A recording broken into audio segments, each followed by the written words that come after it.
Hello, welcome to Art Inquiry. I'm Hunter Drohoyoska-Philp, and I'm here today with Molly Barnes, who's a curator and a collector and had one time an artist, and we're here today to talk to her about her time as an art dealer on La Cienega Boulevard during the 1960s and the 1970s.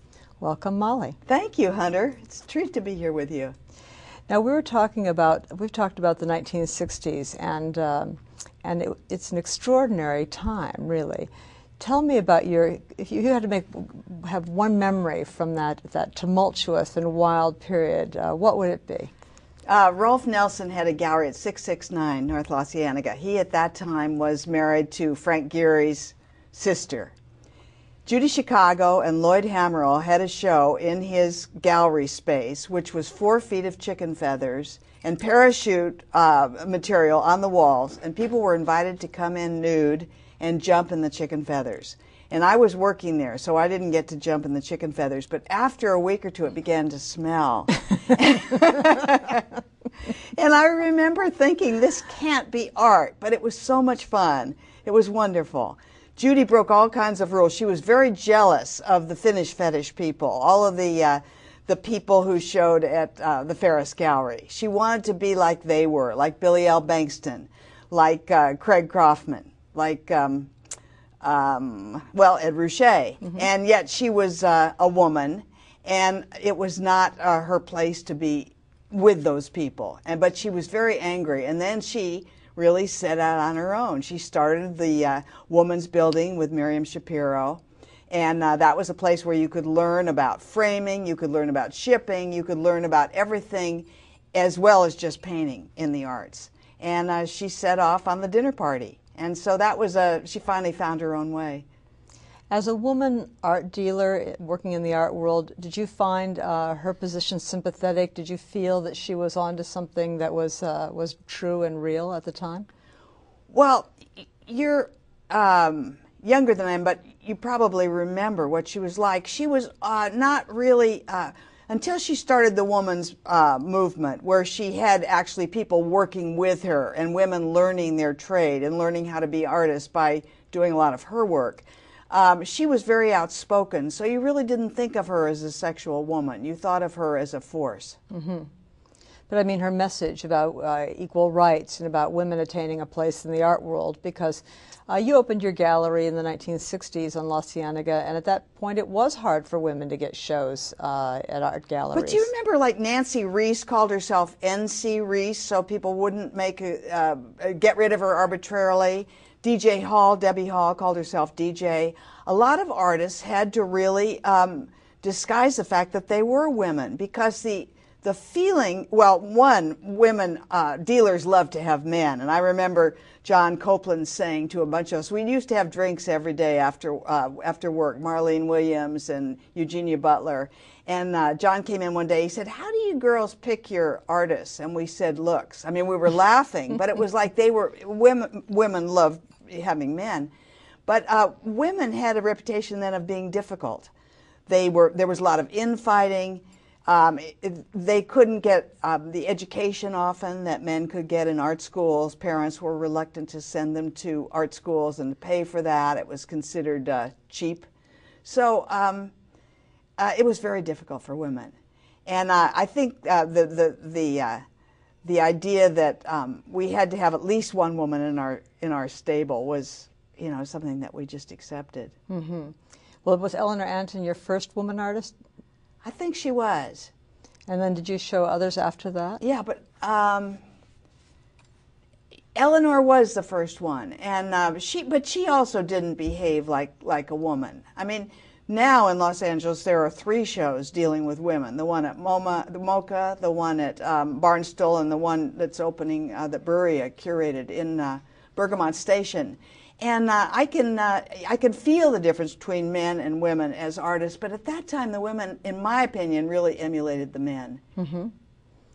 Well, I was going to say that I think when we walk through the show of women's art at Museum of Contemporary Art, it's called WAC, and it'll be there for many months, through the spring anyway and into the summer, and you really get a sense of how incredibly influential the women's movement was, not just on women who were becoming artists at the time, but also on men, and the way art develops through the conceptual movement and through the post-minimalist movement, how the presence of women attaining or attempting to attain some kind of equal place in the art world really has a widespread effect. And you were there at the time. So did you get a sense of that at the time, that it was happening? I remember going up the street from my gallery to the LA Art Association, and Lorster Feidelson was running it, and he had married Helen Lundeberg. She was a student of his, and that's why fathers didn't want their girls to go to art school, because they knew they'd end up with the non-businessman art teacher. But she was a predecessor here on the West Coast because, one, she was a wonderful painter. Two, she learned a great deal about painting and selling from her husband. But she didn't have to worry about competing, because she was really out there. She was a forerunner. And there were a number of women like that.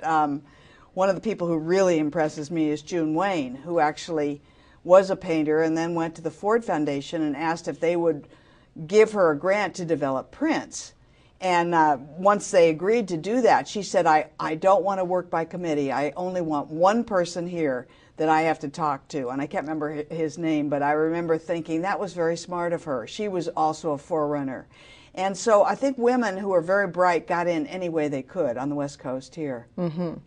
Well, as you have said, women as art dealers, women make good art dealers, and there's a long tradition of that as a kind of a socially acceptable commercial enterprise, even before the women's movement gained the kind of acceptance it's gained now. Did you find that that was true for you? That it seemed did you encounter resistance to your work as an art dealer as a woman, or just as an art dealer in general? That's a very good question. When I hit on the idea of being an art dealer, I think all of my children and my parents were so happy that I had found something I really loved in life. And that kind of their support helped me a great deal. When my first backer pulled out very unceremoniously, my mother stepped in and helped me till I could get back on my feet. And my kids were always there. So it was really a family kind of thing. And I think most of the people I knew were shocked by all the shows I had, because I realized that you make a decision when you're very young to do outrageous things. And then when you're older, you can kind of settle back and pretend you're very conservative, and always have been. But I think that the trick is always to find something outrageous. And when I advise artists today, or when I did in the past, I'd always say, do something really shocking. And if you can get away with it, then later you can curl up with your family and reminisce. But I think you have to do it, because there are not enough galleries or enough art shows in the world to help and show the artists that are turned out of art schools today. And that was probably true as well, even in the 60s and the 70s. Oh, absolutely. There are always more artists than there are opportunities right. To show.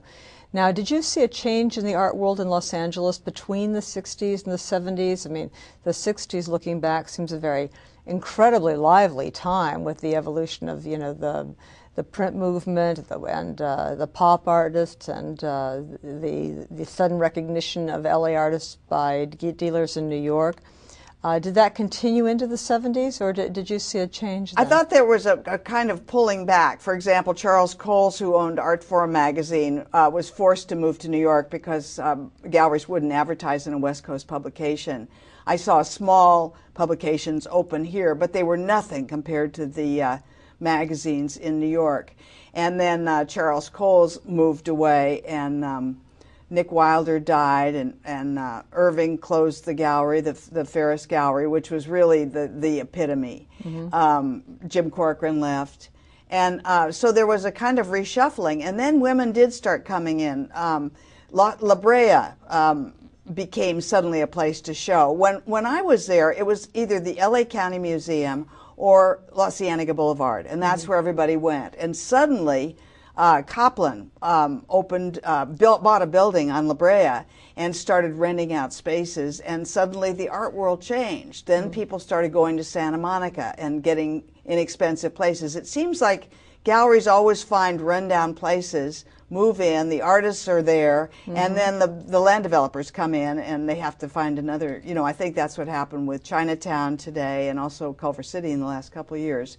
But at that time I saw things kind of wane, and then all of a sudden a new crop of dealers came in. And there were a lot more women. Joan Ankrum, I remember she was next door to me. She could sell art to the mailman. You know, he didn't have money to buy expensive art, but she knew how to do it.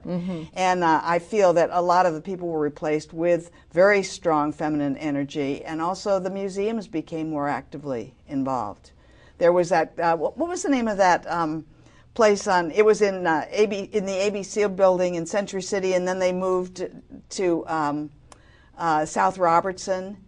Leica? Yeah, Leica Yes. was a predecessor to all the experimental and young galleries and museums that started, you know, springing up. Well, the LA Institute of Contemporary Art did grow out of a need because there wasn't a museum of contemporary art. For those who don't know the history of Los Angeles, the Pasadena Art Museum closed in '72.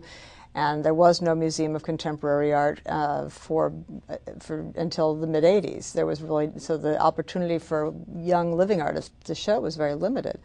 But I always thought that's why the gallery system became strong here, because that's where the artists had to show.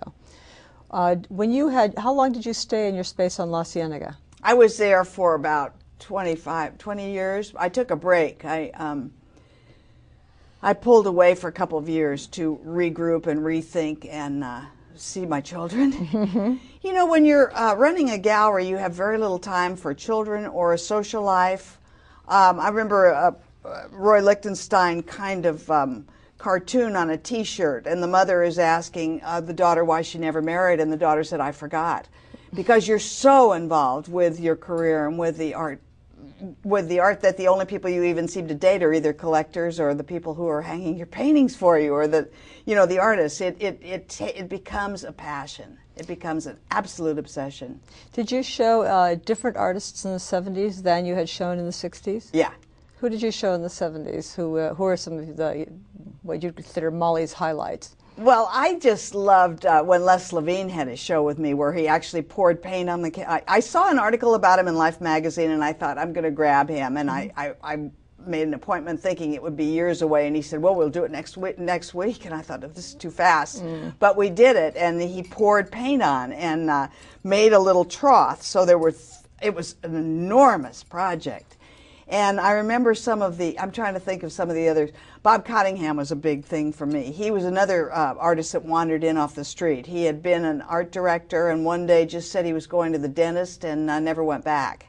And he painted the scenes of Los Angeles on an angle, either the old houses or the Ralph's Market or the May Company. And he was very involved with the design here in Los Angeles, which was very laconic, you know, and he came in and he said these buildings that are going to be destroyed are really worth looking at. And he painted in a photorealist style. He did. That was kind of coming up in the '70s. Absolutely, and I also showed Don Eddy, who at that time was painting geriatrics, people sitting on bus stops. They were like DJ halls. They were very kind of sad.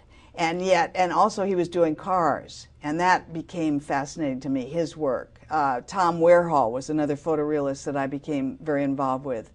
I showed Gronk. I read an article about him in the newspaper that he could not get a gallery show and that he had actually gone to the LA County Museum, took his paintings and burned them. And he called a press conference, so all of the newspapers were there when he burned the work. He said, Hispanics cannot show here. And I thought, that's somebody I should get. So he was impossible to find. One, he had no last name, he had no phone, he had no car. He's still that way. But I found him, and I showed him. I had 3 shows for him. And his art was based on the sinking of the Titanic. So you were seeing this woman in beautiful clothes, a huge painting, but through the porthole you could see the icebergs, and you knew that the end was near. And now he's so successful as a designer of opera sets as well as being a real thinker in the art world. And I found that was very gratifying. Another artist who I loved was Craig Elwood, who had been an architect here. And also I saw an article about him that he was giving up architecture because it was so confining and becoming a painter. So I called him and got him to show with me, and that was amazing because he brought a whole design aesthetic. And also, when you show somebody like that who's made a name for himself in other fields, all of the pals come, and that was it was amazing to me. One person I had a lot of fun was with Martin Mull. Oh yes, I showed him comedian. Yeah, he came to me. Actually, his wife came to me, and she said, I probably shouldn't say this, but she said to me, "Could you show my husband?" And I said, "Sure, let me meet him." And she thought, I think, that she would be the interim, that we would never meet directly, that it would always go through her. And as soon as I met him, I mean, she was out of the picture, and she was so mad at me. She never spoke to me again, and she divorced Martin. Another person I showed was Steve Martin, the comedian. He used to buy things from me, and then one day he came in and he said, "Could I have a show here? I'll rent the gallery for you." And I was going away for the summer to East Hampton, so he rented it. And I was watching the news on NBC in New York, and I turned it on, and there was my gallery, and Steve had an invisible art show. And Bill Wilson, the then reporter for the LA Times, reviewed it seriously as the Emperor's New Clothes. And Steve just had pedestals, and then in one corner he had an unfinished piece, he called it, which was a big bowl of flowers that he changed every day. Fantastic. Another favorite of mine, who's very, very controversial, was Mark Kostabi, who one day he wandered in and he showed me some drawings. And he was a kid. He was going to school at Fullerton, and yet these drawings were very smart. They were very sophisticated, and they were simple line drawings, but they were all about life and the problems and these faceless people working out their problems with these. He was drawing them. And so I said to him, he was crazy. I mean, he was a young kid. He had spiky purple hair and zoot suit. And I said, "Why don't you just leave these drawings with me?" And he did. And all of these Hollywood people came in, Doug Kramer, I remember, and Billy Wilder, and they bought these drawings I had on the floor of the back room. And when Mark came back the next day to pick up his drawings, I said, "Maybe you could leave them. Maybe you can have a show here. Maybe we can put you in a group show." I think when you're starting a new artist, you always want to have them in a group show, either a Christmas or a summer show, to see if the rest of the artists are going to like him or her. And in Mark's case, he was always extremely controversial, but he was just so much fun. He would come and he would sit in my gallery, and I'd put him in a group show, and then he would just ask me questions about life. And I'd say, "Mark, 2 questions a day, that's all you get." He would just sit there, and you know, usually when somebody is just staring at you, you get uncomfortable. So I would say, "Mark, could you look down every once in a while? Could you sigh sagely and just ask me 2 questions?" He wanted to know everything about life. And his family were from Lithuania, from Estonia. So he had not learned a lot at home about the ways of us Americans. Oh, that's amazing. So did you, you had your gallery for how many years altogether? I think it was 17. And what do you consider the high point of your, if you have a high point in your gallerist career? I think it was seeing people change as a result of being around artists, seeing people loosen their boundaries, seeing people realize that this was something that was vital in a necessary thing. You mean your collectors? Yeah. The people who came into your the gallery. collectors. And I think in terms of the artists I showed, my reverence was always toward the abstract expressionists.